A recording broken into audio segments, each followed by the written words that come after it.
You muted yourself?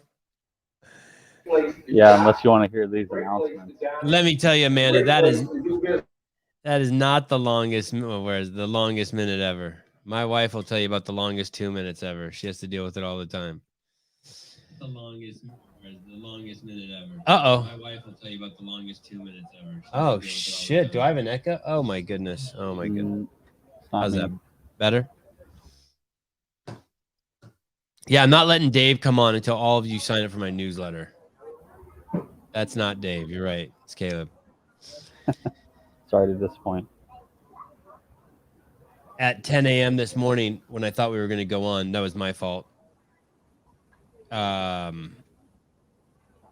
I was like high as a kite, like it's at 9:58. You know what I mean? Just like snorted a line of espresso, washed my hands like too many times, pushed my hair down, fucking put my eyeliner on. Did the mustache up a little bit? Did the mustache? Yeah, I just noticed. I walked by the mirror. The mustache has fallen. There's some like stray hairs falling, and I realized I had not confirmed the time with Dave. So where is Dave? I don't know if Dave's coming. Rub one out? No, I did not. Is this the new better looking TDC? Tis TDC with the haircut. Clickbait, yes, of course. To all the regulars who are here, thanks for coming. Busy morning. Had Andrew Hiller on this morning for the Hiller Fit in review. Oh, there's already money in here. Look at this. William Leeper. Oh, wow. William Leeper. Thank you. We had a great show this morning with Andrew Hiller, and then I thought an hour later Dave was coming on, and I screwed up the schedule. That does not happen very often, but it's kind of cool to have a show that's flexible. I'm sorry if anyone got their schedule screwed up. The cool thing about this show is you can take it anywhere with you if you have a phone, and you can watch it live, and you can watch it from your YouTube. And then if you want to watch old shows, you can watch them on YouTube, or obviously you can go to Apple, where the vast majority of our listenership goes to. Thank you, all of you, for all the questions you sent in for Dave. You guys sent in a ton of questions. The most common one, which was fascinating to me, I guess, I was going, to be honest, when I knew he was going to come on, I was trying to avoid asking him games questions. I was like, okay, what are some of the things we can talk about? I want to avoid talking about game stuff. And that's all you guys want to know about. That's all you guys wanted to know about in regards to a few people were like, yeah, I'm curious what his relationship with the affiliates is going to be. But I'd say 90% of the questions are around the games. So there's a ton of games questions in here. I hope it doesn't irritate him. If I do sense it's starting to irritate him, I'll move away from it. The goal isn't... the goal of this podcast is so that he'll want to come back again. Kind of make him feel comfortable. Yeah, but the problem is Dave feels comfortable when he's wrestling. So I gotta wrestle him a little bit, but then yeah, I agree. Almost anything he does have a neat brain like that. Almost anything he says is interesting. I agree. Unlike the lady talking in the background where Caleb's sitting, almost everything she says is not interesting. Isn't that crazy? Nothing interesting comes out of those. What if Dave did the voice for all the airports? Hello, this is Dave Castro. You're like Morgan Freeman. I'm going to need you to shuttle run to your gate right now, or else you will be sent home. You will be cut, and you will not be allowed on the plane. I met Dave in 2007. I met Dave in 2007 for the first time. We did not hit it off on our first encounter. We had a bumpy first year. It wasn't until the making of Every Second Counts, about a month. Did you just kick him out? He kicked himself out. Okay. Who was that? He saw you. Caleb. He runs the back end. Got it. Are we live? Yeah. You want to thank him for his service? Thank you for your service. I don't see that. I don't know how. You didn't do that? You saw how long my hair was. Dave, it's funny you bring up we start with service. Why are you all? You look kind of sweaty, like disheveled a little bit. What's up? I am disheveled. I'm not sweaty. What were you doing? You're at the ranch, you're working out, or? I'm at the ranch. Yeah, not working out. Oh, what are you doing? Gardening? Not gardening. Shooting? Just taking care of some stuff. All right. All right.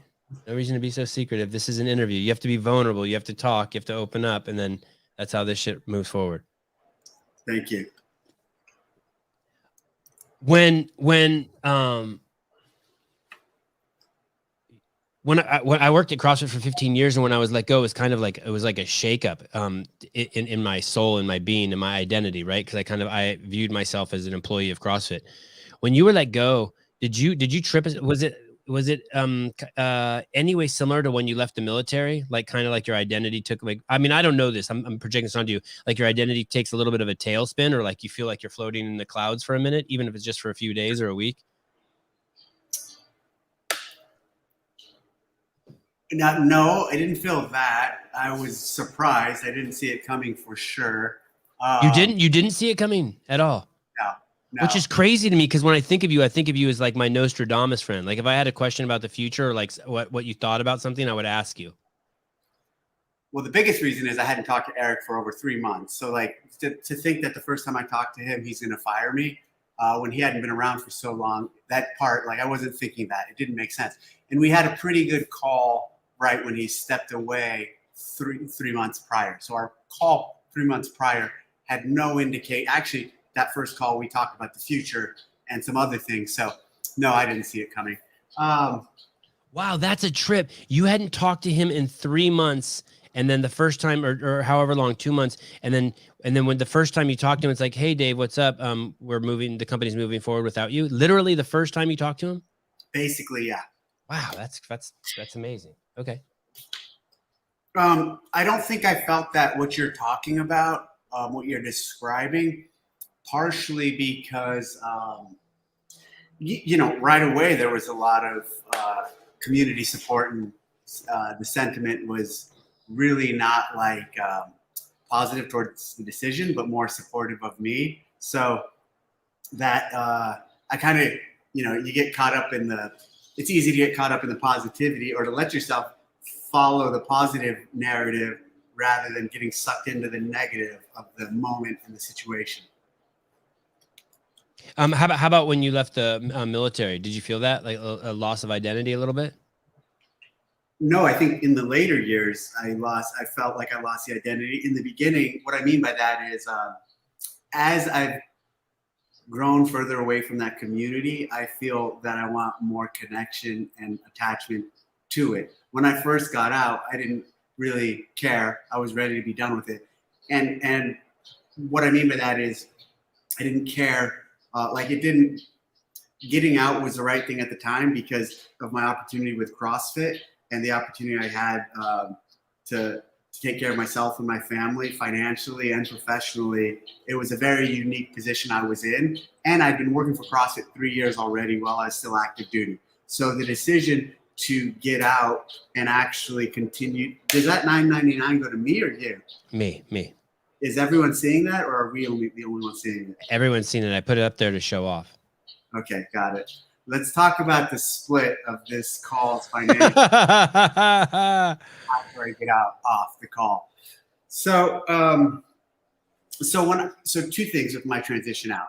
One, I was already working full time for CrossFit for 3 years while I was in.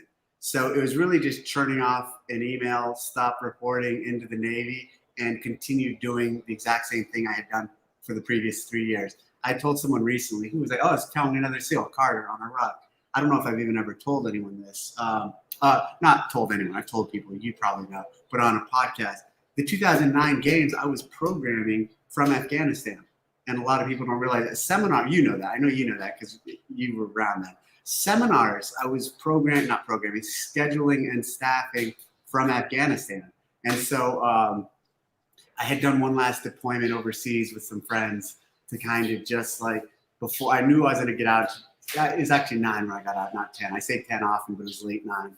I did one last deployment just to kind of know that I was completely done with it at the time, and got out. But the transition, so my point is the transition was easy. As years have passed and I've grown further from it, I kind of wish I still had a connection. And I've often thought, you know, if I wouldn't have had the CrossFit opportunity, I would have stayed in for 20 years for sure. I'd be retired. I've retired in the last couple of years. But if you were still alive, if you're still alive. I'm still alive, true. Dave, I remember not only do I remember you doing more than just programming the games. I would speak to you. I don't know if you recall, I would speak to you a lot. There was something back then we used G-Chat. I don't even see it anymore on Google. And anytime I say your green dot come up, I would chat you over there. I chatted you fucking 1,000 times when you were over there at all hours of the day and night. And you were very when you were over there. Look at that. Wad Zombie. This is for Dave, no one else.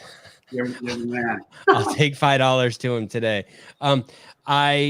You were very short those days. You were very abrasive and very short. Like if I were to G-chat you and you didn't want to talk, you'd be like, don't chat me.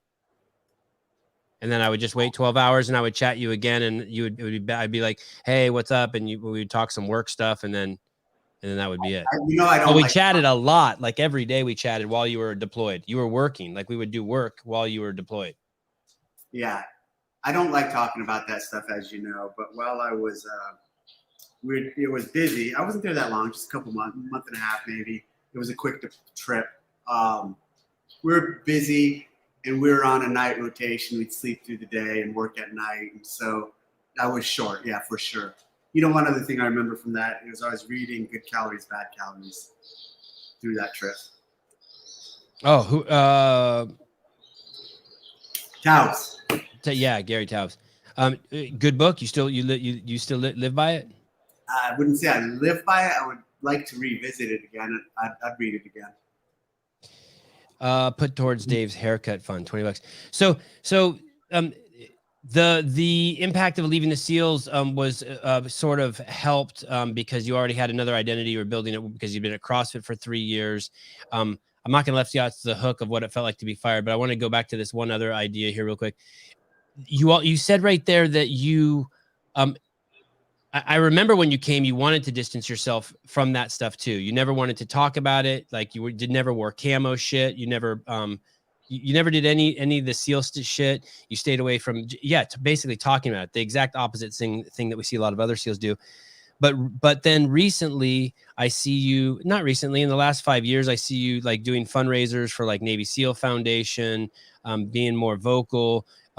You did a hero WOD recently on your own, which I'd like to ask you a question about. But what really shocked me is 2 days ago, you posted a picture of yourself. Caleb, I don't know if you can pull that up on his Instagram. You posted a picture of yourself. That kind of fucking blew me out of the water. Because I never see you do anything like that. Well, I've become more comfortable with like the knowledge of what I did. I still won't tell stories about it. I still won't use all the hashtags or nothing in there says, you know, anything about any of who those people are, or who I am. Obviously, it's an image of me doing what I used to do. But I went to the training Instagram, and Nicole and some of the other team had told me that they had just created the Ignite program. And I knew even when I was working with CrossFit, they were working on it. And so I went to Instagram and I saw that, and I'm like, oh, I need to repost this. I need to share it on my account because this is super cool. And like it hit me, I'm like, oh, I should share it with a photo of myself with some of the Army people I've worked with. And I thought of photos and I laughed when I thought of that photo because like that's like 2.5 years of hair growth there. That's not insignificant. And I was active duty Navy. And so like that's very unique. So I came across that photo and where I thought about that photo and then I decided to put it up there. I sent it to Eric Diaz and said, hey, blur out the faces of everyone else and blur out the patches. Actually, my patch he didn't blur out, which is fine. It's a Jim Jones patch. So Jim Jones, Mark Twight, it's a Mark Twight patch is what my patch is there in the center. Why blur out people's patches? Can you identify them by their patches? Maybe not them, but the units potentially. So I just didn't even want to go there. So I'm going to go off in another direction here. So wait, what's going on? Tell me about this Ignite program. Is this the one where the United States military will pay for people's L1 to take their L1? At this point, I think it's only the Army, active duty Army, and they will, yes, exactly. the Army Ignite will pay for active duty soldiers, so Army guys, gals, to go through a level 1, I think a level 2, and maybe some other courses, which is super cool. So, Caleb, someone DM'd me last night and said, "Hey, this is awesome. I'm getting half of my ODA team to go through this ASAP." Yeah. Caleb, how many dudes are there? How many dudes and chicks are there in the Army? So you're telling me theoretically, or 300,000-400,000, roughly 300,000-400,000. Why would anyone in the Army not do this? This is like the best 2 days of your life. Maybe I'm wrong. Google it. So Caleb, Google it. How many people are in the Army? This is crazy. So the United States government has agreed to that? Well, here's the thing. I don't know. So Army Ignite, I don't know if that's the government.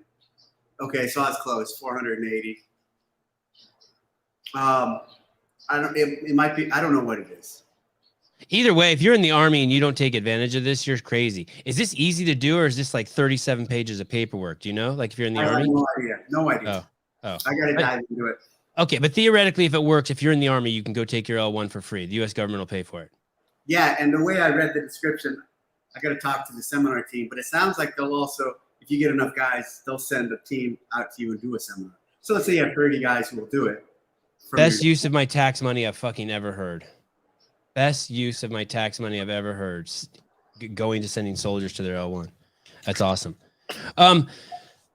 In those 5 months, so you when you were released from CrossFit, when you were fired from CrossFit, how long and what from your then and your official start date, how much time elapsed? Do you know? Yeah, I guess like January 4th to a couple of weeks ago, right? So like 5 months, 5.5 months. Okay. Did you? I noticed that you I don't want to say you got closer to the community, but you seeped into the community. I would see that you were going to affiliates. You were still talking to people like Mr. Rogue, Bill Henninger. I just saw that you didn't run from the community like I thought that there may have been a chance you may have done. When people said, "What's Dave going to do?" Part of me thought, "Oh, he's just going to pack his family up to Alaska and disappear." Yeah, maybe that even crossed my mind. Not packing up to Alaska and disappearing, but like kind of just completely extracting from the community, pulling out. But it just like it came through my mind quickly. It just doesn't make sense. It didn't make sense, especially with all the support I had and what I've done, been involved in the community for the last 15 years. I'm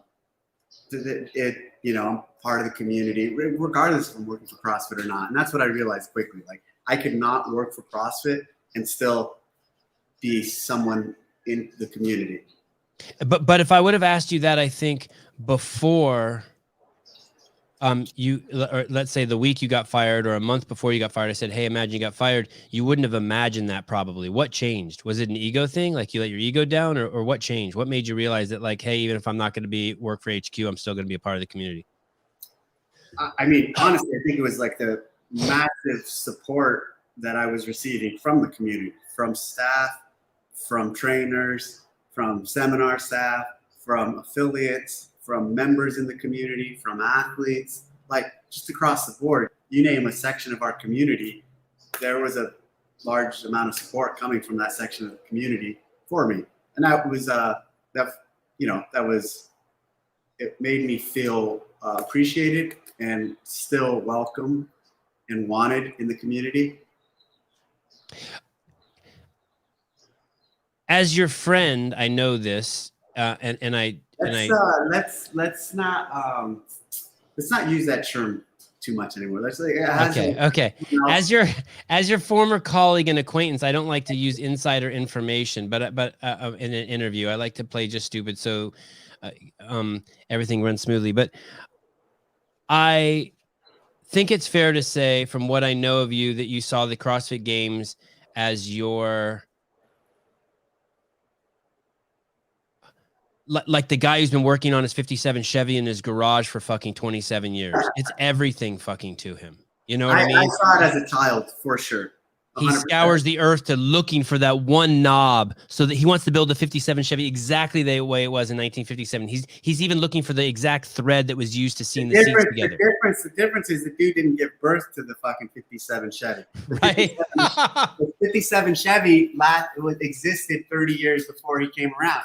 I literally fucking gave birth to the CrossFit Games. Yes. And so, you know, people every year would ask me which workout was your favorite. And as stupid as it sounds, it's like, hey, they're like a child to me. They're like children. I don't look at them in that way. I don't say this one's my favorite. And like, they're all something special to me. And there were a long path to get their games for any given year. So yeah, absolutely. I don't, that 57 analogy, 57 Chevy analogy doesn't resonate, but more like a child or something like raised is more appropriate, because I saw it from its infancy when it was nothing to what it was up until now. So you have the, this guy definitely is giving the money to me. Thank you, Olson, for the kind words.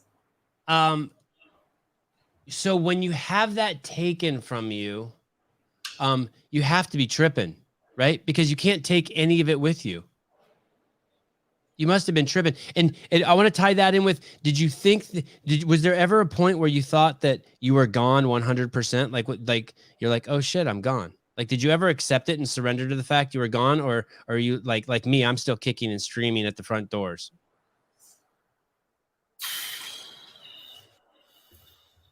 Like, were you delusional ever? Like, okay, there's a 1% chance I'll be back. Like, did you keep the dream alive, or? And now that you know your kid can be taken from you, is your relationship with it different? Man, what a fucking mess. Sorry, go on. Very quickly,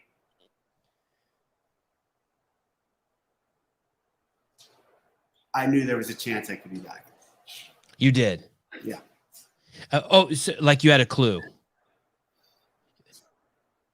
I wouldn't say it was a clue. But hope. Yeah, hope's a fine word for that. Yeah. So let me ask you this. Did you have insider information, or was it like, holy shit, there's 15,000 people in my fucking DMs who are telling me they miss me. I know this is going to might change some opinions.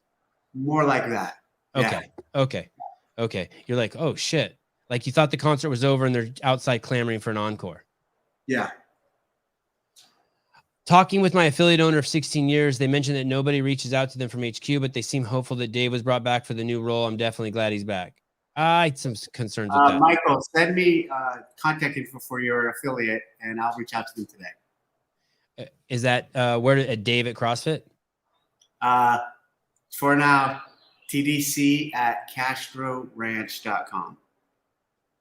TDC at CastroRanch.com. Correct. So, Michael, now the ball's in your court, buddy. You just thank you for the money, but all you got to do is send that over to Dave, and he'll reach out to your affiliate owner. Do you think that there's unfulfillable expectations now going to be put on you? I mean, there's fucking 10,000 or 15,000 affiliates, and this is a common thread I'm hearing. The vast majority of people who reached out to me, let's say 90%, they wanted me to ask you about games, but the other 10% are clear, cut, and dry. They're really hopeful of how you're going to affect the community and the affiliate owners. Are you up for that? What are your thoughts on that? Absolutely up for it. Super motivated by it. Even when I was running the games for the last 15 years, you know this as well as anyone, I didn't ever, even in my mind, put that above the CrossFit Games. And actually, oftentimes, the CrossFit Games had to be measured in significance or importance to the world relative to the affiliates and the training. Look, the affiliates are where all the magic happens. We're changing lives there. People are coming into a gym that are 200, 300 pounds, and they're losing 50, 60, 70, 100 pounds of weight, and they're coming off their meds, and they're changing their lives. And the magic, it's interesting because our superheroes in CrossFit are the athletes, and they should be people.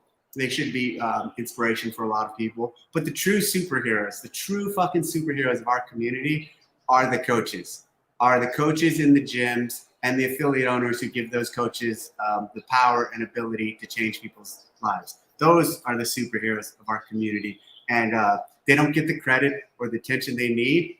And I want to change that. I know we're going to change it, and I want to help. I want to help spread that message and help let people know that those locations are life changers. They are going to make your life and your family's life much healthier and much better off if you can just make the commitment to actually crossing the threshold. Go through the door, cross that threshold, and your life will be changed. Can I see the back of your chair? Oh, no, I wanted to see the back of your chair. Greg bought me this chair, and I was wondering if he bought you one too. He didn't buy me that chair. He's bought me a few things. This chair wasn't one of them. When you were running the games, you yelled at me very aggressively more than once that there weren't enough commercials at the games highlighting the affiliates. It was absolutely. It was a constant thing. You were constantly pounding into me. It's interesting how much vision and direction you gave the media team around promoting the affiliates. Yeah, that was always a thing. Hey man, we need commercials promoting the affiliates. We need commercials promoting the affiliates. Absolutely. I posted a video the other day of you talking about the importance of what to be focused on in order for the CrossFit Games to grow. And it's basically, the thing, focus, I'm paraphrasing, but focus on excellence. Don't focus on growth. Focus on excellence, and then the rest will fall into play. When I think of the company now, I don't think that that's kind of what they're doing. I think of them as being owned by, being driven by profits. And I'm not hating on that. I love money. There's nothing after you have your health. There's nothing more fun than having a shitload of fucking money. It's dope. How do you fit into that? How does someone who comes up from that lineage that we came up with, where excellence, and now, or do I misunderstand? Am I misunderstanding CrossFit? I think I disagree with you at this point. I believe they are chasing excellence. Obviously, we're a privately owned company, and profits and making money matter. But I do believe in this commitment from the leadership on making things better, making things that we do the best they possibly can be, and focusing on the core aspects of CrossFit, kind of just like resetting and making sure those things that change people's lives, the affiliates, the training, are optimized essentially. And excellence does matter to them, and I believe them in that. And I'm also going to basically hold ourselves and hold the team accountable to that, and make sure that it matters, and that we're not just chasing profit blindlessly, and that actually there is some meat there. So I want to ask you to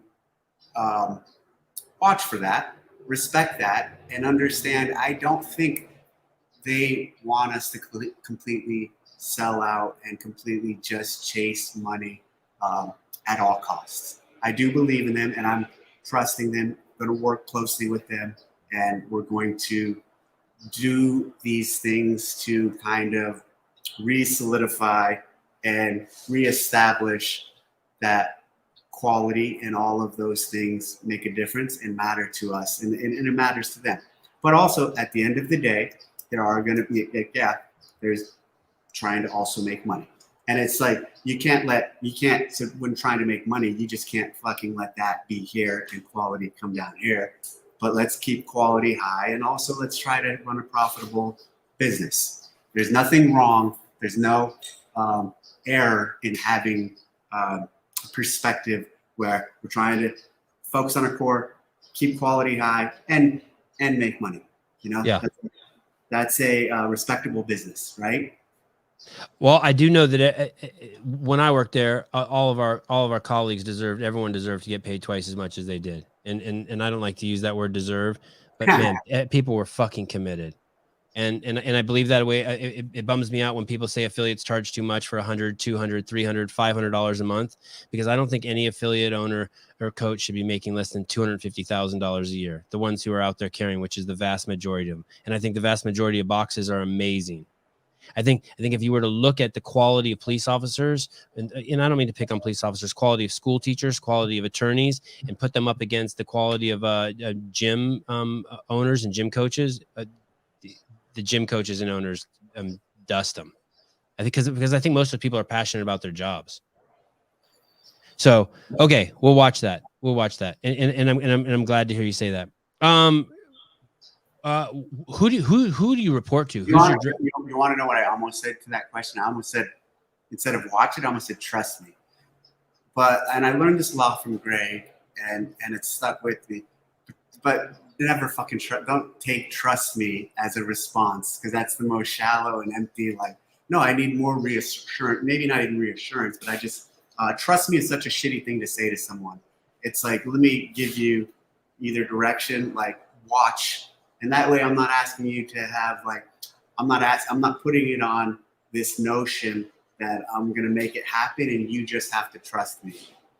Whatever. Hold my beer. Yeah.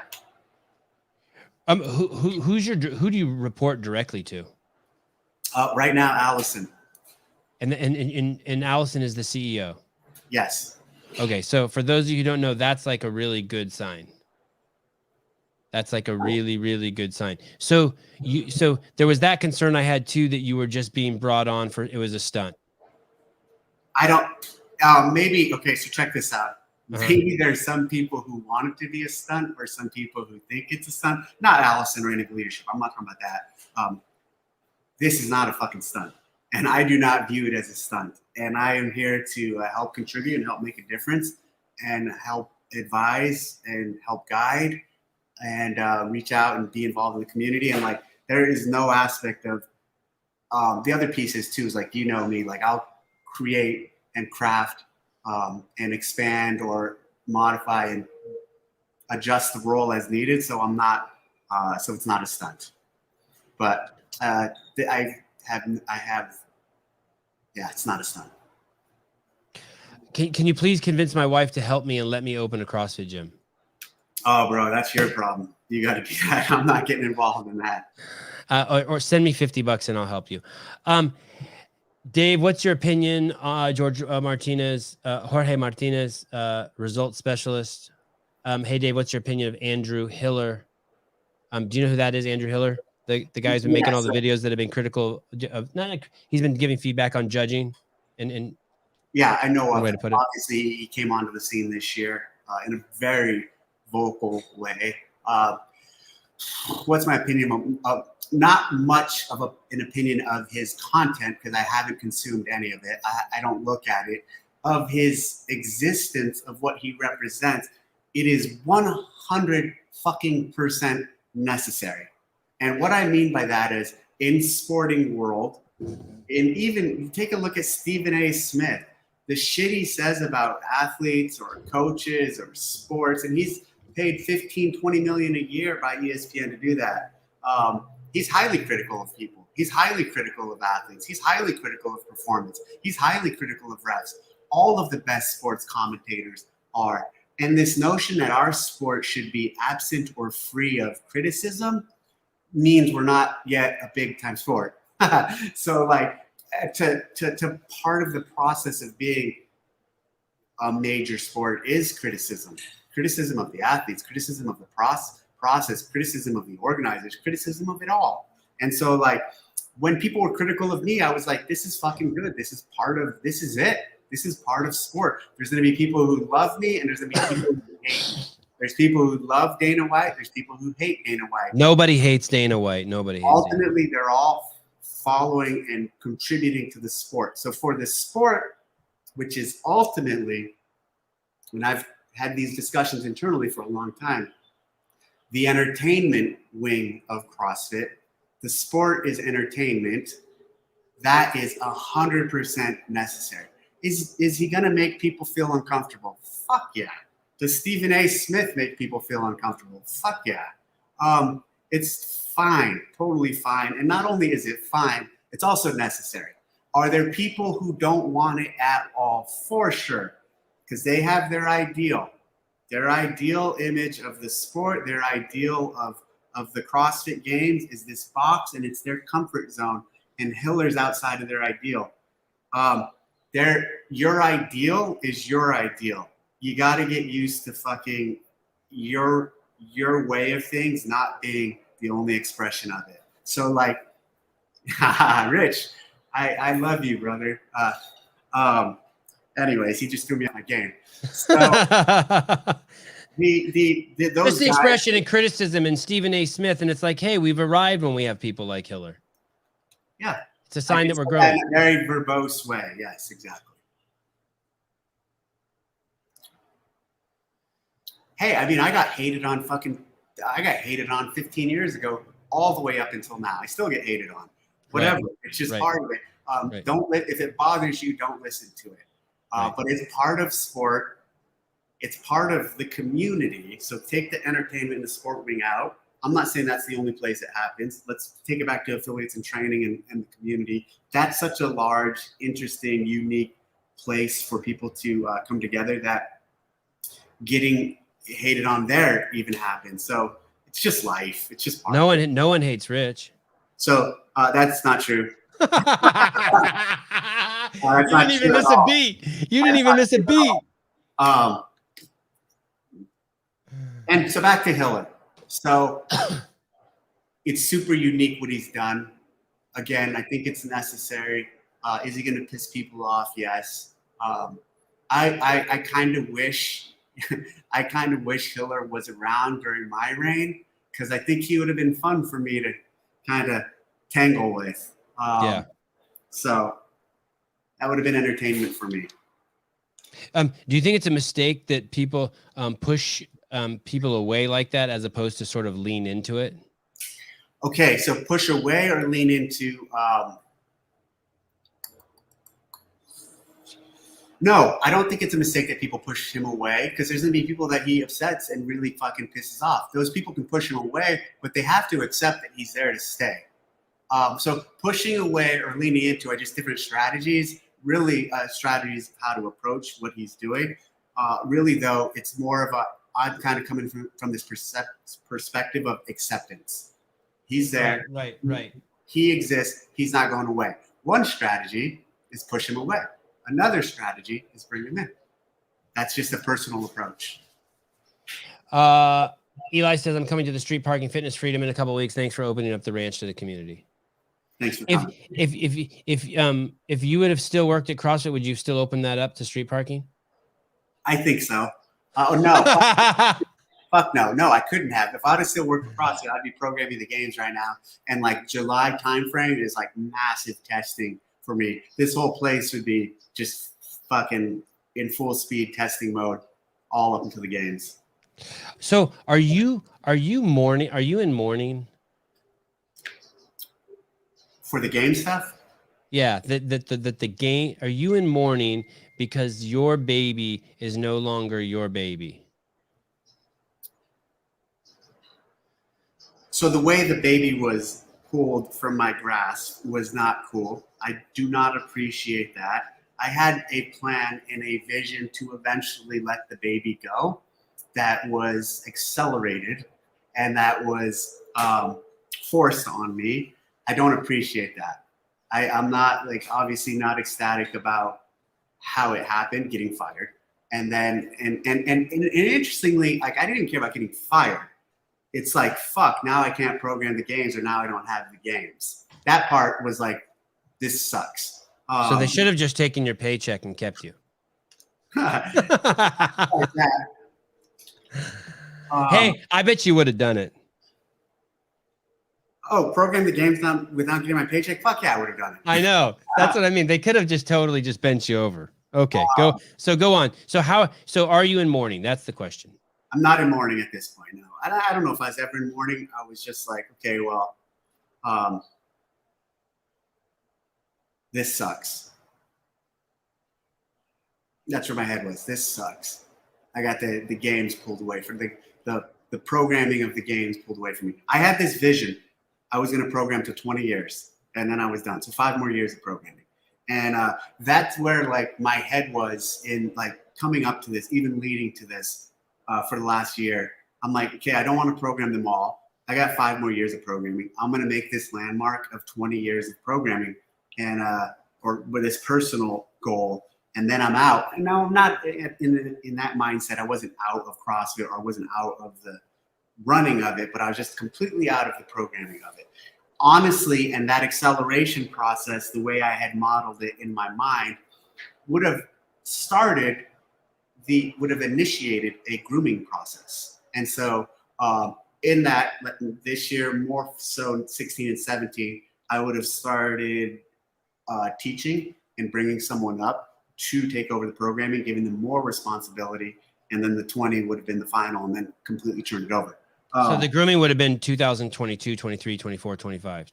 Basically, the grooming is like, it would, I should not have been fired without that having been thought of in terms of, hey, there should be some grooming transition or some grooming of someone to take this over, because they made that mistake twice over there, Dave. They did that there should have been someone to replace you, and there should have been someone to replace Eric Rosa almost right away. As we know, when you fire powerful people in the company, there becomes a power vacuum. I don't mean to attack where you're home now, but so why I say the grooming in this aspect was important, because there's 15 years of experience and 15 years of institutional knowledge, call it, that was basically sucked out of programming. I'm just talking singularly of programming the CrossFit Games. And that's what that process there should have been a grooming process, I believe. Matt Burns, Sevon asked Dave if he would work for you if you were CEO. I asked Dave that 5 or 6 years ago. I asked him that. What was the question? If you would work for me if I was CEO. I already know the answer. I asked him many years ago. Yeah, I'd work for him. What is your job now? So tell me, Davey. I'm advisor to the CEO and some of the executive team, and I'm also going to be an ambassador to the community from HQ and get out and kind of lean into the community, work with the community, talk to them. I've been going on a listening tour essentially with local affiliates, some affiliates not quite local. Yesterday I talked to some affiliates from Brazil, and I want to do that across multiple areas of the company. So I'm going to do that in sport. I'm going to do that in affiliates. I'm already doing that in affiliates. I'm already doing that in training. I have my own ways I'll do it in sport, not necessarily with the sport team, but with the community, with the athletes, people like Rich, people like Tia. So I'm going to just it's interesting because when I look at the world, here I was in sport in the games. Now I see myself here and I see myself here. So I see having a little more latitude to be involved across definitely more of the community and more of the company. And, tremendous support from Nicole and Gary in that. So I'm really excited about Nicole with me leaning back into training, and Gary really wants to work me hard in hitting up affiliates and getting out and visiting and supporting his gym business. Note to Gary, you better keep him busy. This man is a builder. If he stays still for a second, he's going to build something. I you come from a I don't know what it was like in the Navy, but I've never seen a team that gives and takes as much feedback as the L1 training team, or whatever you call them now. The training team that works under Nicole Carroll and used to work under you, the feedback is fast and furious, and it's not for everyone. It's for people really who only want to get better. It's actually was really gave me anxiety the way you guys would always be giving each other feedback. And recently I sat down with 6 L1 trainers. I think 3 of them were flow masters, and they all talked about how it's like the greatest thing that happened to them in their life, getting sort of incorporated into that feedback loop that happens there. Now I know Nicole knows how to work with that. And I assume Justin does too. You said you're going to be working with sports, so I know he will. But what about Gary and the other people in the other departments? Are they going to be able to handle that type of? I mean, it's raw over at CrossFit.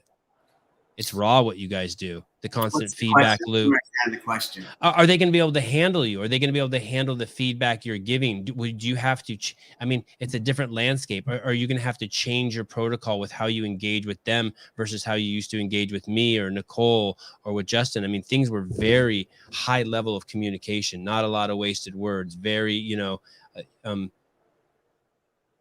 just told it like it is. And that whole L1 team does that. That whole L1 team, squat deeper. A lot of the people I'll be working closely with, I've worked with for years. And even those I haven't worked with for years, understand how I work. The feedback I'm giving to people, I don't think I will, let me rephrase this. I'm not going to come into some of these areas and I'm not expecting to, and I don't want to, and just be like, oh, you guys are doing this all fucked up. This is the way you should be doing it. Yeah. That's what I imagine. Yeah. That's not, like you'd come into my office and you'd be like, dude.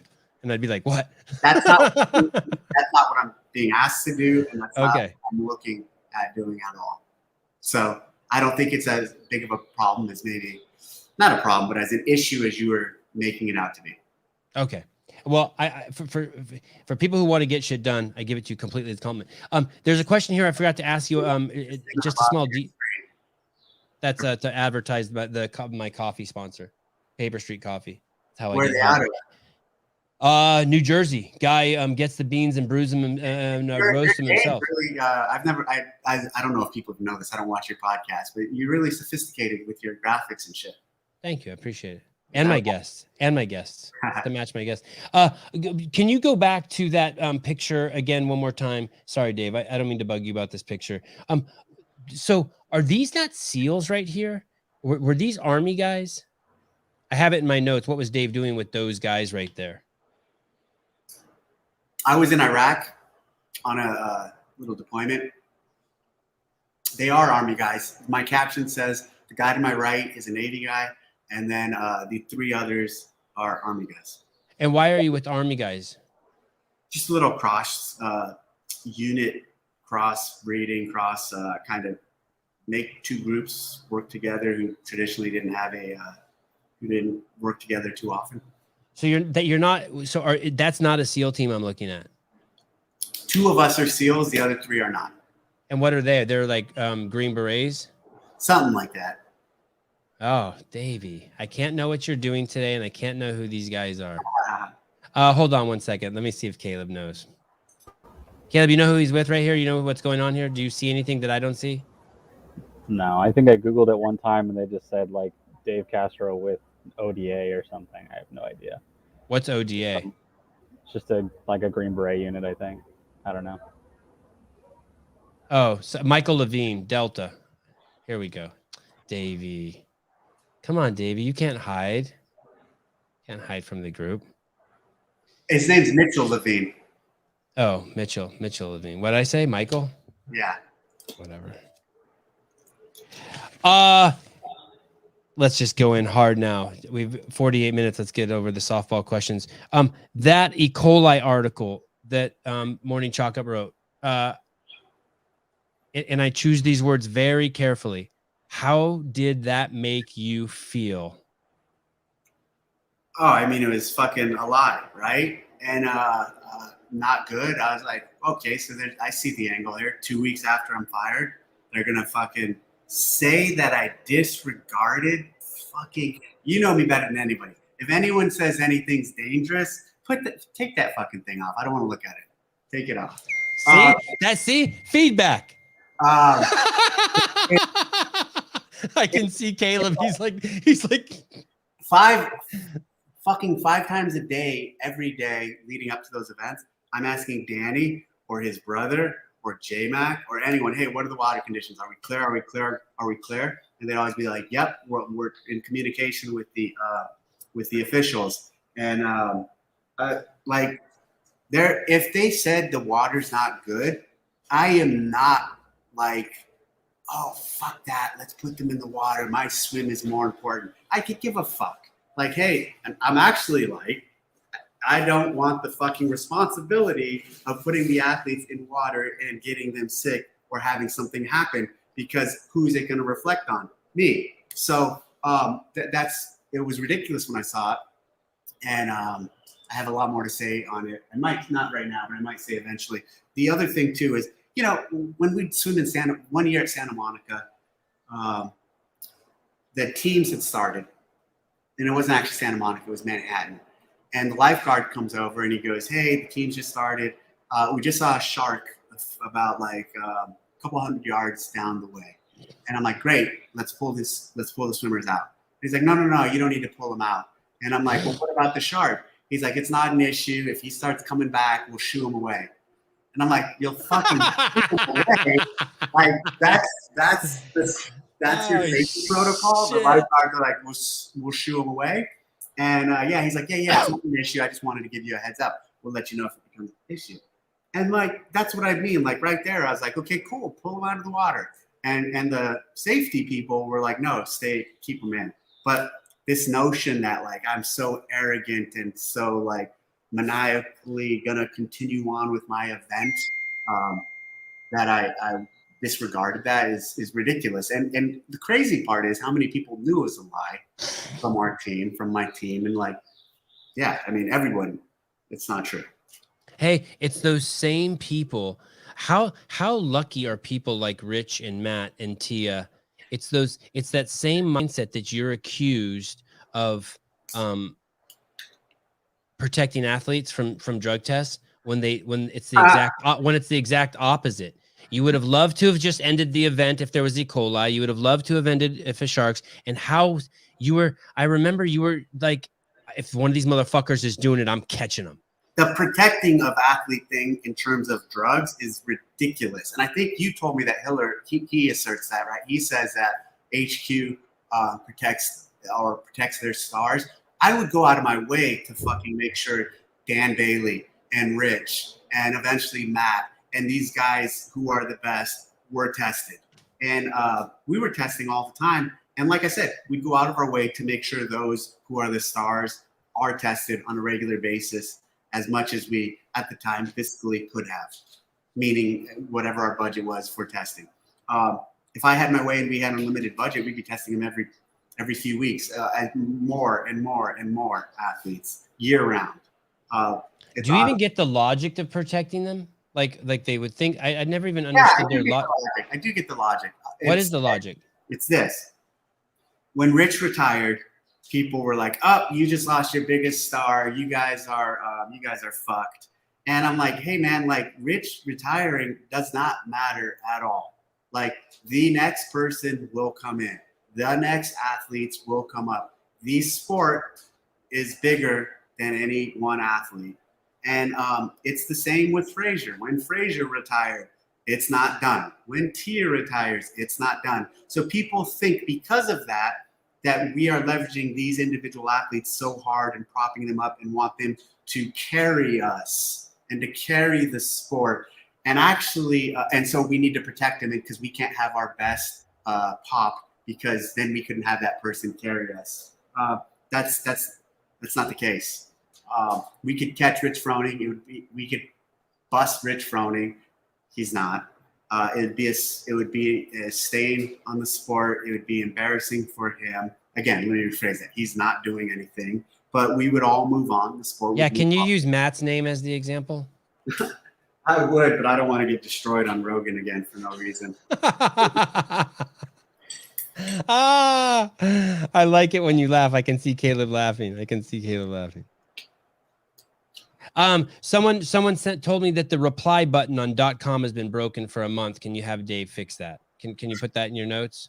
I will put that in my notes. What's the reply button? You know, like in the blog, I guess when there's the workout of the day, and then can you try it right now, Caleb? Can you go to CrossFit.com and hit the reply button, and we'll give Dave some real-time feedback. He's the king of feedback. He'd love to see.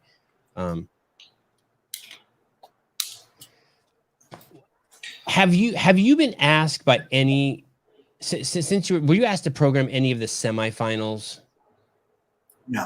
Were just like that? No. None of the semifinals contacted you? No. No. Were you asked to? Did the games team this year contact you in any way to ask for programming of of the games or any of the programming they did this year? How about the change they did? Well, answer that first. Are you involved in the programming this year for the CrossFit Games? No, but I told Boz I'd be a resource or an asset or available to help him in any way he needs. And in the open, when they changed the workouts, were you consulted about that, even though you'd been fired? No. Do you think you will? By the way, this is the most common. 90% of the questions want me to ask you these questions. People want me to ask you these questions. Sorry, I'm almost a little embarrassed asking you them, to be honest, because it's more than I care. But do you think you will be programming the games in the future? I don't know. That kind of keeps some hope alive. What's your relationship like with Bill Henninger? A couple days ago, Andrew Hiller put out a video basically saying that Bill Henninger is the Don Corleone of the fitness world, that basically he's the guy in the fitness world. Like, you know, he's the kind of the Jeff Bezos of the fitness world, and that he can make things happen. And I don't know if he's joking, but he alludes that he says, because a week after you were let go, you were fired, a Dave Castro shirt came out on Rogue Fitness, and that he thinks that somehow Bill had his hands in your return, that he kind of, he walked over to CrossFit HQ and said, hey, you guys got to pay me back this favor and bring Dave back. I think he's kind of joking, but what is your relationship like with Bill?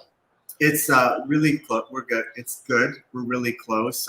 Over the years, we've grown closer and become better friends. We've always worked together well, but it all started with the games, obviously. And actually before that, his first seminar was a seminar in Santa Cruz with Greg. I think Greg was teaching. I was teaching. Nicole was teaching. What year was that? 7, 6, 7, or 7, 8. And it's funny, he mentioned this to me the other day when I was with him. There's an old video of me spinning, or him spinning a tire on a bike, because the Concept 2 lady had us come up and she turned a bicycle over and to talk about how the drag function on a Concept 2 rower works. She did this little display with a tire, and he and I were in that video. And so we go way back. He's an affiliate owner from back then. I remember at another seminar he came through to get his level 2. Back then, to get your level 2, you only had to go to it and be a staff member. You didn't have to actually go to a course. And he taught there, and he talked to me about the company he was starting, and he gave me a jump rope at the time, and the company he was starting was Rogue. And then a few years later, at the games, 2008, Katie won the games. His wife, I don't think she was his wife at the time, so he was there at the 8 games. And then 2009, he started supplying equipment, boxes and whatnot. And then as the years progressed, they became the official equipment provider of the CrossFit Games. And so we had to work closely. A lot of ideas. I'm looking for it. I have this sketch of the Big Bob. A lot of ideas. Hold on, I think it's right here.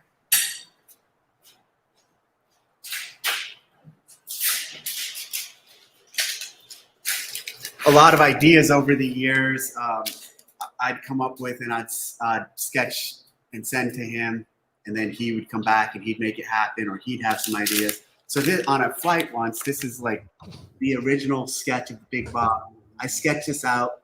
I was like, we need something for the teams to push and pull, and I had all these different paddles on. But I was going through some of my old notes, and I found this.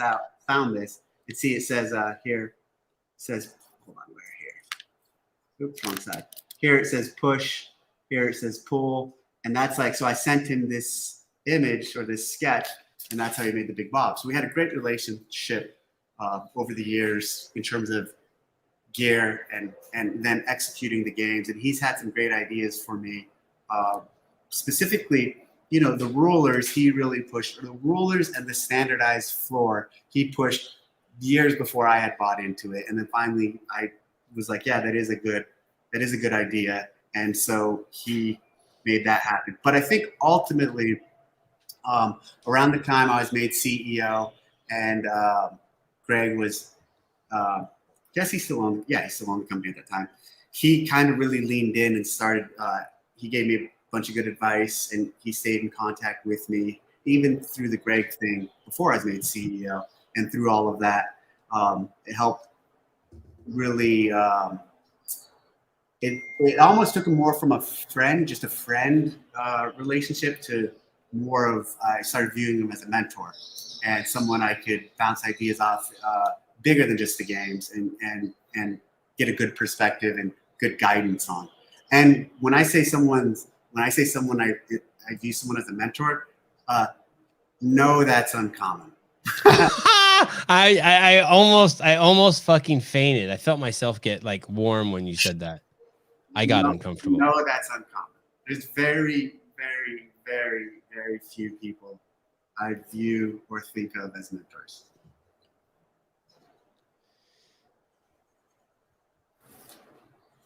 Eric, thank you. Glad the man is back. Praise. When I think of Bill Henninger and I think of you, I think of two dudes that don't talk. Yeah.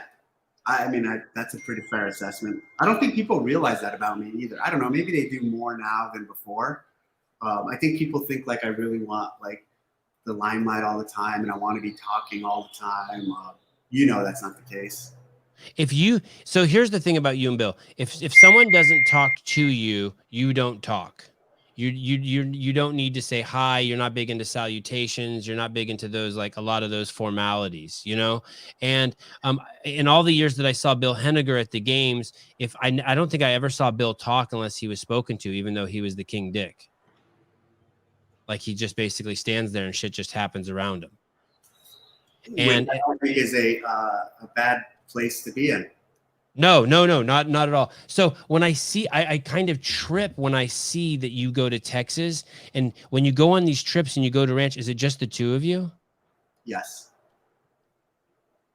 Yeah, I just trip on that. Are there long periods of silence? No, I don't think so. What is 1 hour without talking a lot? No, we're deep in conversation most of the time. You are.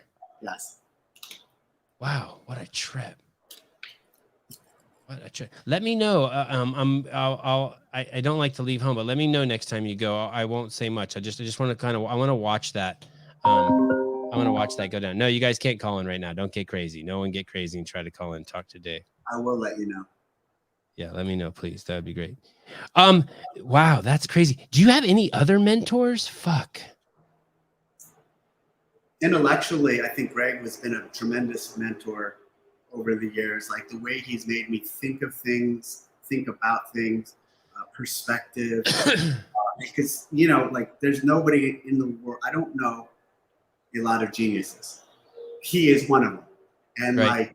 Like, that was something special, and having that relationship and having that kind of mind who would make you think of things untraditionally and unconventionally, was super formative of like when I came out of the military and started working with CrossFit. And when I was on the road with him in the beginning, learned so much from him intellectually and just more like perspective and not being afraid to question.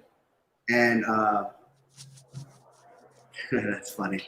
And not being afraid to question established norms, not being also establishing definitions for discussion, how important that meant to being on the same page, especially unwind that to like CrossFit.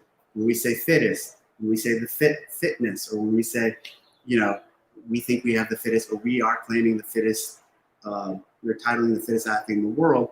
Well, if you're talking to a marathon runner, to go back to like the level 1 analogy, their definition of fitness might just be running fucking 26.2 miles in 2 hours and 10 minutes. And so if that's how they define fitness, and we're talking about fitness, we don't have the same definition of fitness there. We define fitness very differently than they do. Ours actually is mathematical and based in real science, thanks to Greg. So for those reasons, like Greg, I do see him as a mentor. Other than that, all my mentors are from the military. All my mentors are SEALs. All my mentors who I'd consider, and even in there, it's a select few, but for very different reasons, they were mentors. When you were CEO, I want to go back to something you said earlier that about an exit strategy after 20 years. When you were and how it was expedited, your exit, and how you didn't like that. But when you were made CEO, it was also kind of force expedited, right? Now, at least you could oversee it as opposed to being fired. You can't even oversee it. What was your plan? Was that something in the short time that you were CEO that you thought of, oh shit, I need to put a plan together for the games quickly? And what did that look like? So the plan for the games at that time was, who gives a shit about the games? And I mean that because, like, once again, the reality is the community, especially the fucking, it was just a mess. Everyone was pissed off. Affiliates were leaving. Trainers were pissed off. There was just so much like noise and so much anger towards CrossFit, towards Greg, that like, hey, like, let's worry about the games. Fuck the games. The house is burning down. You know what I mean? Seminars are getting canceled, more for COVID, not because of Greg stuff. Affiliates are pissed off. We gotta get our house in order before we worry about the shed in the backyard. And so, like, my perspective was, we cannot think about the games for a minute and just think about the things that matter at this point and really solidify and make those happen. There's one regret I have during that phase. I should have done more. I did a lot, but I should have done. You should have done more. Yeah, here's what I mean.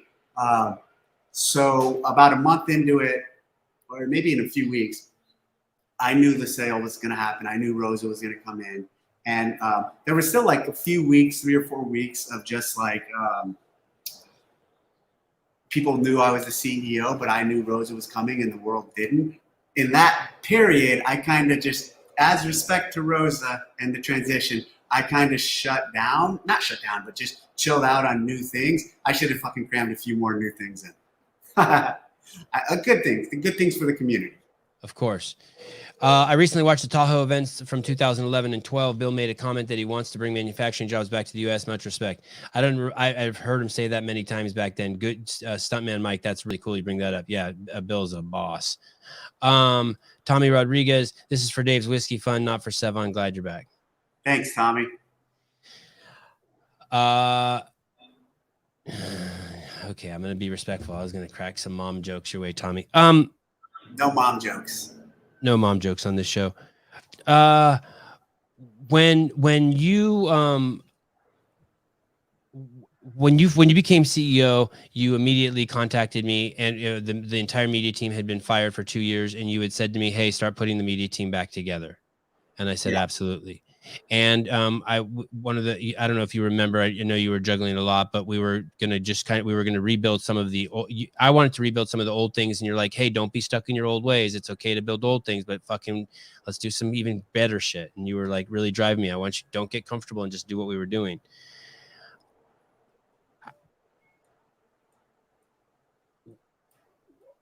Why? And when I was there, Andrew Weinstein told us several times he was running the media department. And we didn't even really know. No one ever told me I wasn't the media director or anything anymore, but he would just run the meetings, and the meetings just sort of changed. There was no clear communication, but he would say to all of us, we're a media company. We're a media company. And I got really excited because that was the kind of talk Greg used to give us like in 2000, I can't remember, 15, 16, 17. Why isn't there a premium scene on that anymore? Like the way I see it is we made a huge mistake firing the media, getting rid of Facebook, getting rid of Instagram, and like we lost our voice, we lost control of our narrative.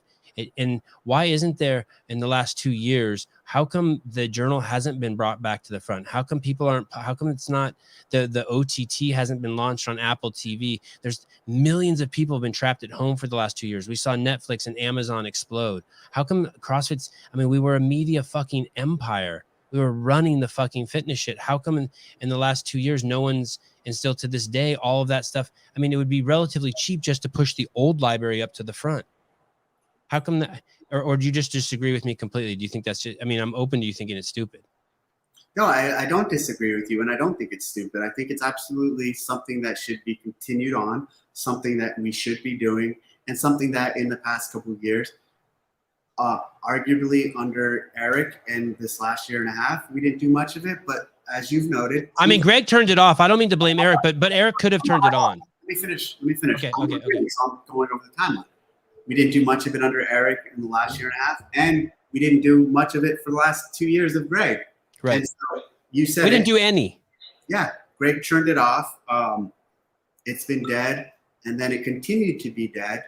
And you know, Greg and Jeff, they had a strategy that I think they thought was good and it could have worked, and I really wanted it to work, but it just didn't happen.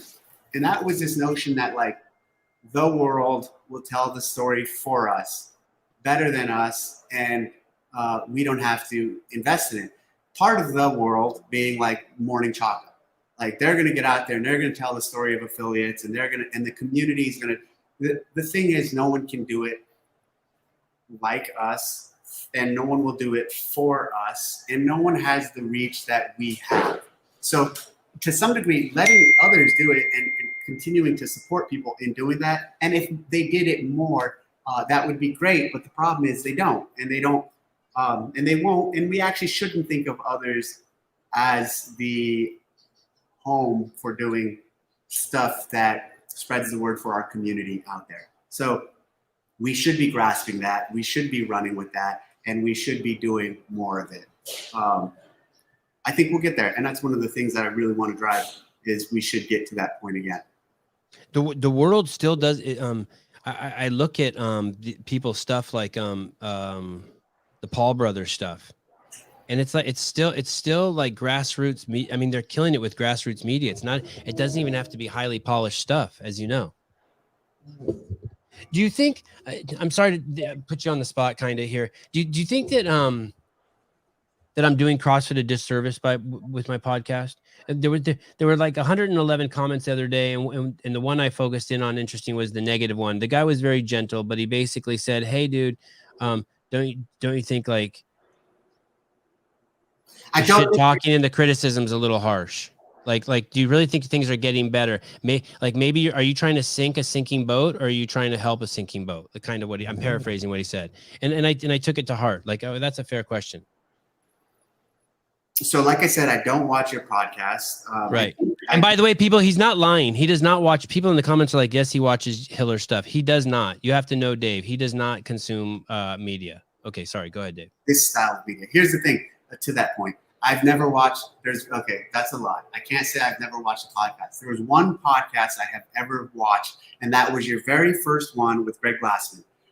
I told you, I pushed you into doing the podcast while you were working for CrossFit. You did it with Greg. And because you told me to do it with Greg, you go and you better do the first one with Greg. Yeah. You asked me for feedback on it. And I said, okay, great. I'll give you feedback. So I pushed you into it. I was like, yeah, I'll do that. And I did that and I watched it. And since then, I've never watched any fucking podcast, Rogan or anyone. I would rather listen to books or read books. And so that's how I choose to, if I'm driving, I'm not listening to podcasts. I'm listening to a book. Right. Or if I'm stationary at home, I'm reading a book. It's just a personal preference. Nothing. Yeah. I don't care. Like whatever. I'm not. Books are good. I'm not talking ill of podcasts at all. Just my. But I do hear. I hear about your shit. I mean, it's impossible not to. You sometimes post shit. People tell me about it. So to your question, you are definitely fucking riding a line. And I will say this. You're supportive of the affiliates, you're supportive of the community, and I think you too much go after CrossFit, the company. I do not think the company is a sinking ship at all. I think it's floating, and I think it's going to continue to go downstream, and passengers are going to keep jumping on board. At this point, especially with me in this position, I want to challenge you. I'm not going to ask you. I want to challenge you to try to not spew negativity for the sake of sensationalism or negativity towards HQ or towards, I'll just say HQ. give us a chance. And, you know, if it's not, give them a chance and believe a little more in the personnel and the people, and don't think everyone is so vicious or has bad intentions, or they are purposely doing things to hurt the community, or to not grow the company, or to not to take away from the things that you cherish of CrossFit are the same things that I cherish and the same things that others cherish. So yeah, I think you're at times riding the line, at times fucking across the line for sure. I think there's a slight mischaracterization. And check this out. Yes. This is gonna be hard, but if you want a punching bag, punch me. Avoid some of those others. So I fucking can take it. Come at me, and let's start there. Let's work through that. Understood. Just to be clear, I don't think that most of the people are that I go after and cross the line over are mean people or doing it on purpose. I think it's more they fall in the camp of stupid, but that's neither here nor there. That's just my opinion. I don't think that there's people on the ship who are like purposely trying to hurt it. Dave, would you have not gone back there if you didn't think it could be hugely successful again? 1 second. Take your time, buddy. Take your time. Okay, go ahead. Was that your wife? No. Well, then don't do that again. Would you have not gotten on the ship if you didn't think it was going to be hugely successful? Correct. If you weren't like, fuck, I can get on this fucker and paddle it, I can put a rocket ship on this. CrossFit's not going anywhere. The methodology, the effectiveness of the programming, the way it can change lives, and the company is positioned and poised, because it is CrossFit, to continue to accelerate those things. And coming out of COVID and having essentially a good response to chronic disease and health, we're poised to really just elevate and go even further with this whole thing.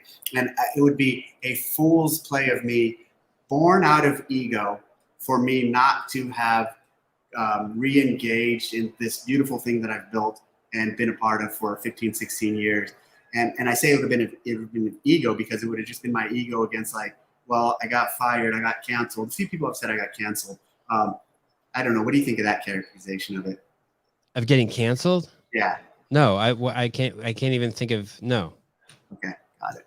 No, but a few people have described it as what happened to you was canceled. So I just wanted to you or to me? Not to you. It's not about you. To me. I know, but I'm making sure I understand. No, you weren't fucking. You were fired. You were fucking. You were chugging along and working, and said the boss came back from fucking mental health leave and fired you, and then vanished again. The whole thing is very weird. There's a backstory in a story there that would be fucking great as a book. Like, there's definitely something that happened behind the curtain that's fucking weird. Like, this is unprecedented that an executive of your level and with someone with your brand value would be fucking kicked to the curb and brought back. It is bizarre. Brilliant. And then the guy who did it is gone. I mean, it's weird. I really hope we know someday what happened. Interestingly, on being brought back, you know, like, that's a testament to them listening and the leadership hearing from staff and the community and understanding. So even let's take this canceled notion. But Dave, it's more than that. I'm sorry to interrupt, but that was the same thing that the guy who fired you, Eric Rosa, said was the reason kind of why he fired you, because he was listening to people. Can I say something? Please, yes. You're not fucking sorry to interrupt. Oh. Keep going. Next question. Okay. When's your next book coming out? When are you writing another book? That's a great question. I'm thinking about, with Christine, the lady who does my Instagram at the games, writing the history of the games, like the official history of the CrossFit Games. Or doing it myself, because the last book I wrote myself. I'd rather have help this time. When I wrote the first book, I was really like, I got to write this. Like, I can't have anyone help me, because not all. A lot of these guys in our community who are writing books are not writing their books. They're sitting down with people and sharing notes, and then those people are turning them into books, which is fine, but I didn't want to do that.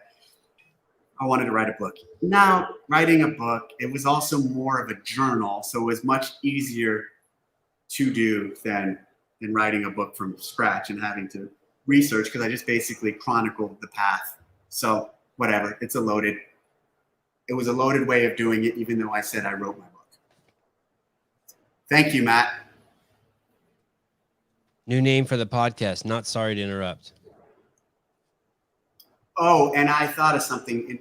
You back to the rogue thing real quick with the t-shirts. That was something that they had asked me to do for a very long time, because they made all my hats. They said, hey, can we sell your hats? And I always told them no, Bill and Katie. And they were like, can we sell your hats and t-shirts? I'm like, no, not ready. I'm not ready to do it, personally or professionally. Then once I got fired, I was like, hey, remember when you were like, can you sell my hats? Turn that off. That's what that was about. Like, it's not like they came to me and all of a sudden had that great idea. They had been talking about it for years. Like, hey, your hat, your shirt with the logo, it's pretty cool. We could probably sell it. And once I got fired, I was like, okay, you guys can sell it now. That's what happened there. Okay, you ready? I'm ready. Brace yourself. In some of these videos where I've crossed the line, and maybe Andrew Hiller has crossed the line and other people have crossed the line, us line crossers, the response from HQ seems to be and it seems to be consistent, that what we're criticizing the games for is not new. And it's not, this is all stuff that's been going on forever, and it's just now that it's being brought to the forefront. What is your response to that? So I have not paid close attention to this season. Well, can I give you some examples? Yes. There were some ropes that were left too long, and after supposedly Scott Panchik said that they were too long, and he fucking tweaked his knee on it and ended his career. There were people who I wouldn't say that's not new. Here's the place that the not new comes from, is like people have always been injured, so you can say people get injured all the time. That one's a little different than that, and I wouldn't put it in that category. Keep going. There was people going to the semifinals because the quarterfinals, and people who didn't go, the wrong people went to the semifinals because of some debacle around the quarterfinals 3 workout. And so there's tons of saying the not new stuff. This is not new. This has always happened. Adrian said it yesterday in the press conference. Is the most recent time that I heard it. And possibly, if I want to give you another incident too, I've heard it a handful of times though. I want to say that when Adrian Conway and James Hobart were on with Lauren Khalil, I think it was also possibly brought up there. That basically, in my feeling is that's not an excuse of why it should keep going on. But I don't remember this many things happening. This many negative things, leaks of workouts, the wrong people going, the judging being so bad, athletes shorting reps. It's just been a cascade of fuck ups. I feel like pounds and kilograms not matching on the game site. There's a shitload of them. There's like 57 things in the last like 4 months or whatever. This list that Andrew Hiller's put together. Did you ever feel like the games was a shit show, or do you feel like what they're being criticized for now has always been? I never felt the games were a shit show. I don't know if I would strategically advise to lean on that as like a methodology for communication. If I was meaning it's always been like this. I mean, like I say, why are you doing that? And they're saying, well, it's always been like this. I'm saying if I was in charge, I would not advise my team to lean on that as a answer to any of this. Or any of these. And honestly, in my eyes as a leader, I would not fucking accept that as an answer.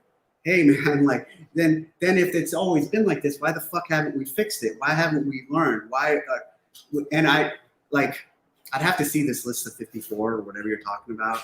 Right. Even when I was there, I would never have when I was there at the games team, I would not have leaned on that as an answer, is how I'll address that. I think there's a much better way to approach that. Hiller is very direct, but I don't think he would disagree with TDC's feedback to Sevon. Sevon was much closer, fired, and driving toward tearing it down. Hiller is trying to clean it up inside out. Mike, go fuck yourself. I mean, thank you for your feedback. It's always been like this. Then why have we not fixed it yet? What a quote. Get with the programming. The other day, you did a 35-mile ruck, and we did it with a 35-pound pack. Originally, when I heard about this, it was supposed to be 50 miles and 50 pounds. I noticed it. Oh, you got your YouTube channel fired up. Congratulations. I think the weekly review thing is going to be crazy popular. Not fired up. It's been around for a while, but yeah, I just decided to post a video. And you're going to do that, and you're going to do that once or twice a month, 3 times a month? I'll try to do it weekly. Yeah, that's crazy. Yeah. Yeah, it's a great video. I think the community's gonna love it. But I had heard that when I spoke to you and Thomas Delure before, it was supposed to be 50 miles and 50 pounds, and you guys cut it to 35 miles and 35 pounds, and it sounds like that was smart. Like it almost killed you guys. 50 for 50 would have been really hard. 35 for 35 was hard. It was Thomas's event, his call. I'm glad he made that call. I'm really glad he made that call. 35 miles and 35 pounds took us a very long time. No, let me rephrase that. It didn't take us a very long time. It was challenging. We did it about 3.2 mile per hour average on the pace. Took about 10 hours of time. I think it was probably 11 or 12. There was multiple stops where we had so he could film stuff. 50 for 50 would have been like a 24-hour type of thing. And that wasn't the intent. And it was fasted. Don't forget that part. You don't mention in that week in review, you don't mention time you spent with your family. You don't say, and me and my wife went out to dinner, or I went motorcycle riding with my daughter, or any of the stuff I know you do. Well, why is there no mention of your family in there? That's still like I have this huge separation of that aspect of my life from the public aspect of my life. And I want to keep those separated. And I don't want to cross that line. I haven't crossed that line in my social media. I want my private life to be private. And like, that's not such a crazy, I necessarily didn't want when I got involved in CrossFit to be thrust into this position of being, a face in this community. It ended up being that way. Very early on, it was trending that direction. And I knew very early on, I didn't want to put my family in that position because of myself. Especially my children. I've said this before. I could see Rich's kids right now out at Walmart in Cookeville, and I'd know who they are, and Rich could not be with them. I don't want my kids to be in San Jose or somewhere without me and someone recognize my kids. That's just how I have chosen to conduct myself on social media and run my life, and that's why. Interesting. Good. Okay. I like it. Your kids. Yeah. I hated the way you worded that. I don't want anyone recognizing my kids when I'm not around either. Yeah. So that's like, don't fucking talk to my kids. What event are you training for in September?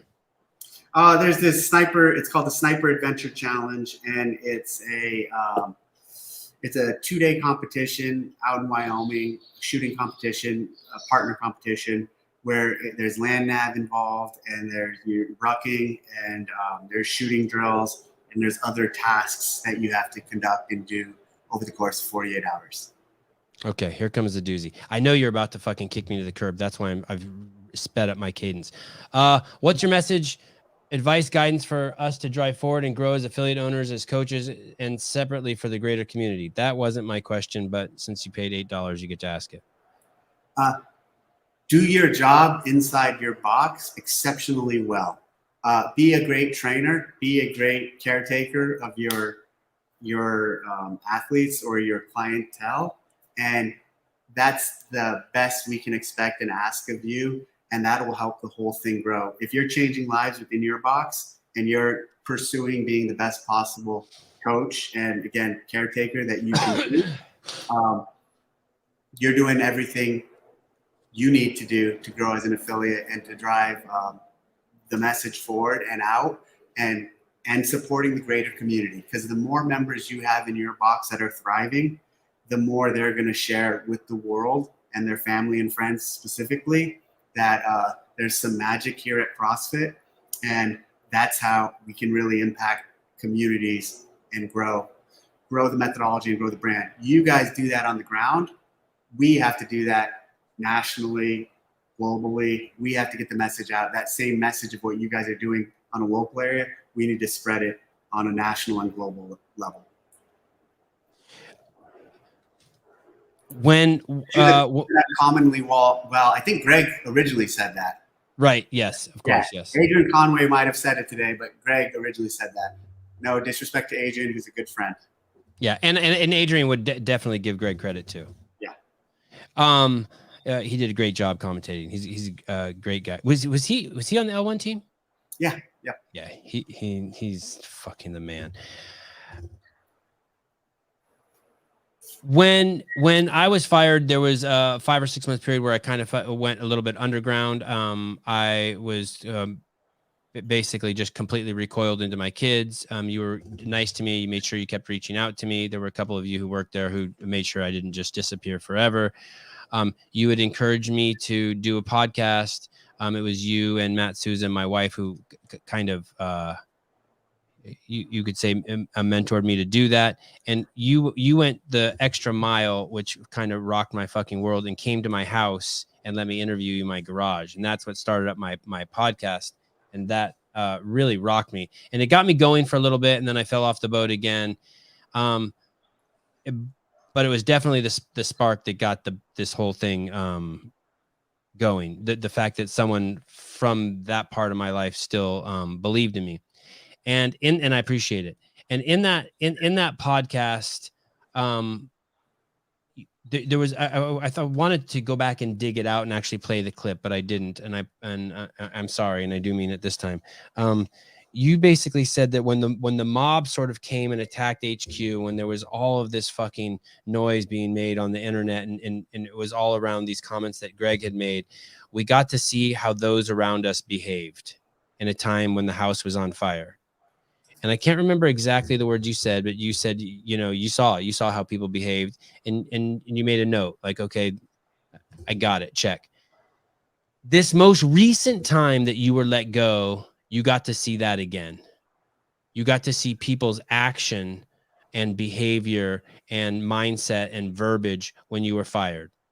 Like, and I don't know exactly what you've seen, but maybe some people you saw like held on to you and didn't want to let you go. And some people fucking, kicked you out the door. Good riddance, bitch. Did you have that experience again the second time? Like, oh, wow. The good riddance, bitch part, I don't think I saw much of. Here's the other piece. They're like, I disconnected from my at the Dave Castro, the big account, for a really long time. And so, you mean your Instagram account? You mean after you got fired, you kind of abandoned your Instagram account a little bit? Not completely abandoned, but I definitely disconnected from it. There's so many comments, so many different things. Like, there's a lot I didn't see. There's probably a handful of people who are pretty vocal against me that I have no fucking idea about. There's a lot of people who are probably very vocal supporting me that I didn't know about either. Like, there's a lot I saw. I mean, more like in the workplace. Like, as you're moving your shit off your desk, someone's moving in. So what's the question? Did you see that again? I know we all saw it the first time, and it was hard to see. People we loved. So there's been a fuck ton of people who contacted me. A lot of people from within. You're asking specifically within the company. Yeah. No one's contacted me and been like, "Damn, this sucks." Everyone, 100% of everyone I've talked to has been like, "Welcome back. So excited to have you on the team, working with you again." Then there's another section who haven't contacted me at all. Of that group, I can make one or two assumptions. One, they're excited, or two, they're not. I just don't know. And I'm not naive enough to think that like it's 100% across the board within the company. Everyone's excited.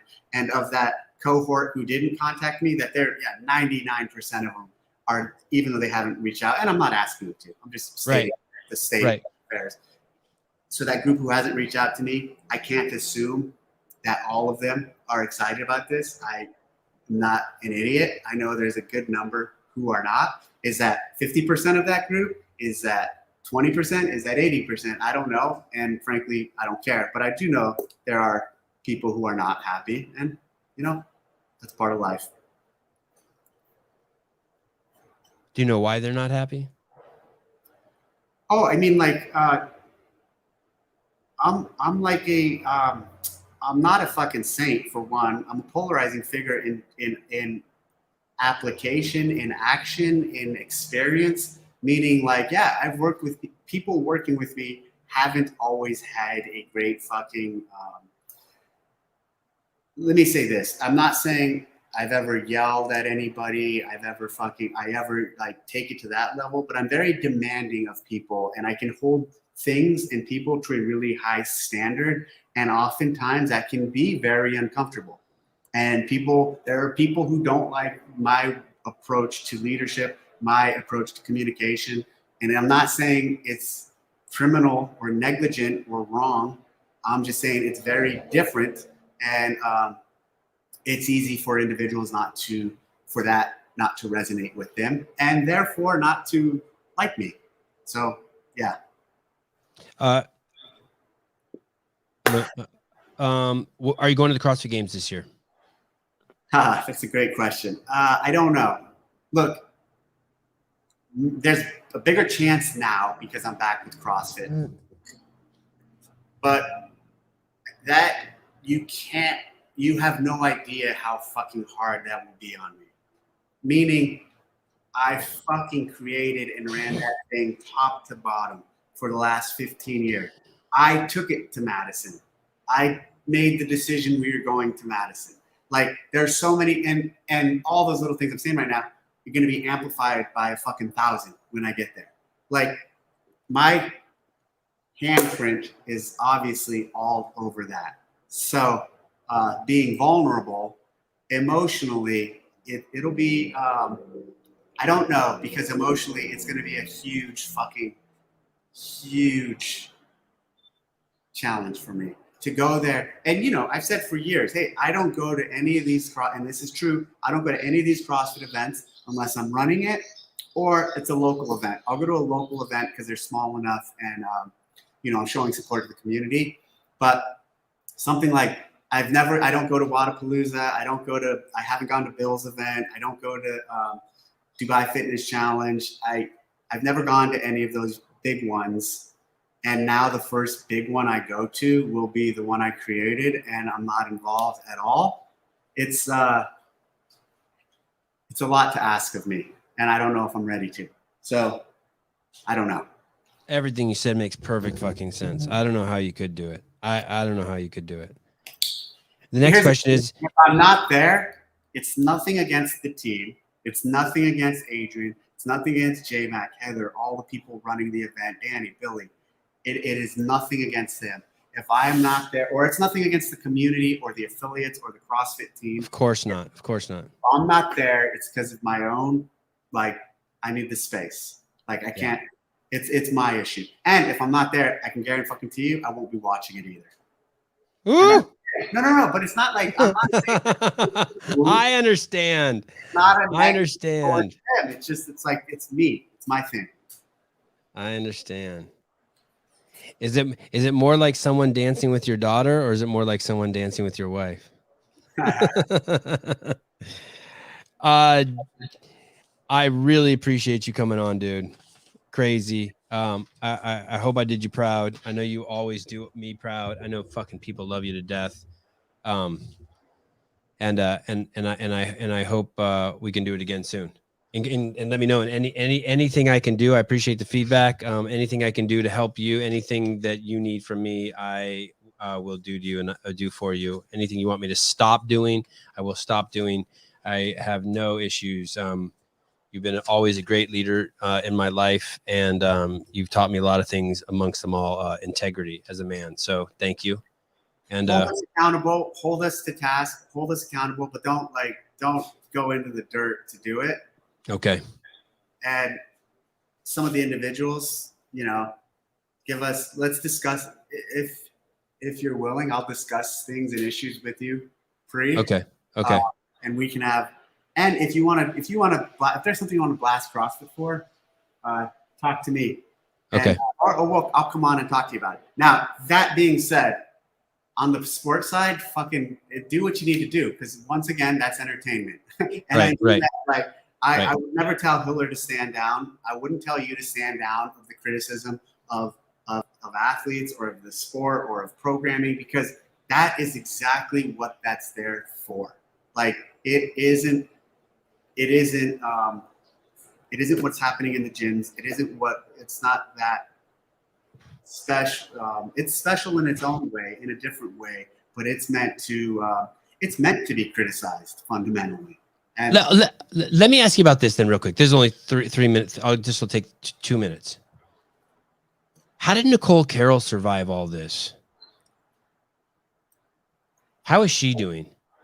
That's a question you need to ask her. I'm not gonna answer that question for her, or I'm not gonna represent her, and I'm not even gonna go there.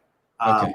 That's something you have to ask her, and if she feels like she wants to talk about it, she can address it or talk to you about it. Yeah. I can't let it go like that. Would you say that she was she's been the rock and for the staff there in the last 2 years? Can you tell me that? Oh, for sure. She's I can't imagine the pressure on her. I'm guessing everyone was leaning on her. Yeah, for sure. She's been the centerpiece, especially for the people who've been around for a long time, that they needed during the last 5 or 6 months. She stepped up and elevated to another level of leadership and just authority and presence. That's been really impressive to see. Dave, you're a true gentleman. Thank you for coming back, Manny, Sebastian, and Juliet. Thank you, everyone, for tuning in. I will schedule another podcast with Dave as fast as I can. Don't forget, we have Dale Saran coming, former general counsel of CrossFit, and Greg Glassman, very